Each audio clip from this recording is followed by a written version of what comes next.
جو ہے ہم پر کوئی عذاب نہیں آئے گا، ہم اللہ کے بیٹے ہیں، نعوذ باللہ۔ اس سے مراد یہ ہے کہ وہ اللہ کے نزدیک جان بوجھ کے جھوٹ باندھنے سے مراد یہ ہے کہ ان کا یہ دعویٰ ہے کہ وہ اللہ کے نزدیک گناہوں سے پاک ہیں، حالانکہ وہ نہ تو اللہ کے بیٹے ہیں اور نہ ہی اللہ کے محبوب ہیں اور نہ ہی گناہوں سے پاک ہیں۔ تو ایسا دنیا میں اس طرح کا بول بول کر انسان اپنے آپ کو دھوکے میں ڈال رہا ہوتا ہے اور اللہ پر بھی جھوٹ باندھ رہا ہے اور اپنے آپ کو دھوکے میں بھی ڈال رہا ہے۔ اس طریقے سے وہ کبھی بھی توبہ کی طرف نہیں آ سکتا۔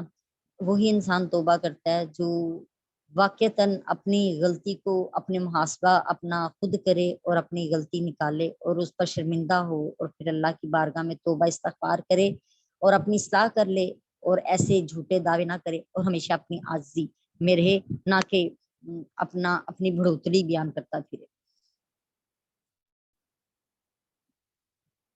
سورہ النساء کی آیت نمبر 51 ہے جی۔ اعوذ باللہ من الشیطان الرجیم، بسم اللہ الرحمن الرحیم۔ الم تر الی الذین اوتوا ویقولون للذین کفروا ہؤلاء اہدی من الذین آمنوا سبیلا۔ علم تارا، کیا آپ نے نہیں دیکھا الی الذین، ان لوگوں کی طرف اوتوا نصیبا، جنہیں حصہ دیا گیا من الکتاب، کتاب میں سے، یعنی ان کے پاس بھی کتاب ہے، یؤمنون بالجبت، وہ ایمان لاتے ہیں بتوں پر، والطاغوت اور شیطان پر، وَيَقُولُونَ لِلَّذِينَ كَفَرُوا، اور کافروں کے بارے میں کہتے ہیں ہؤلاء اہدی، کہ یہ کافی لوگ زیادہ ہدایت کے راستے پر ہیں، من الذین آمنوا، ایمان والے لوگوں کی نسبت، سبیلا، ہدایت کے راستے پر ہیں، یعنی اور جب ان سے پوچھا جاتا ہے تو یہ کافروں کے بارے میں کہتے ہیں کہ یہ ایمان والوں کی نسبت جو ہیں زیادہ سیدھے راستے پر ہیں اور ہدایت کے راستے پہ ہیں۔ اولئک الذین لعنہم اللہ، یہی وہ لوگ ہیں جن پر اللہ نے لعنت کی ہے، ومن یلعن اللہ فلن تجد لہ نصیرا، اور جس پر اللہ لعنت کر دے تو اے مخاطب تو ہرگز اس کا کوئی مددگار نہیں پائے گا۔ شروع کرتے ہیں۔ میں نے 51 اور 52 دونوں تلاوت کرتی ہیں۔ اب 51 کا دیکھ لیتے ہیں اس حوالے سے۔ اللہ تعالیٰ ارشاد فرما رہے ہیں کہ آپ نے ان لوگوں کو نہیں دیکھا، آسمانی کتاب سے حصہ دیا گیا اور وہ جبت اور طاغوت پر ایمان لاتے ہیں اور کافروں کے بارے میں کہتے ہیں کہ یہ لوگ ایمان والے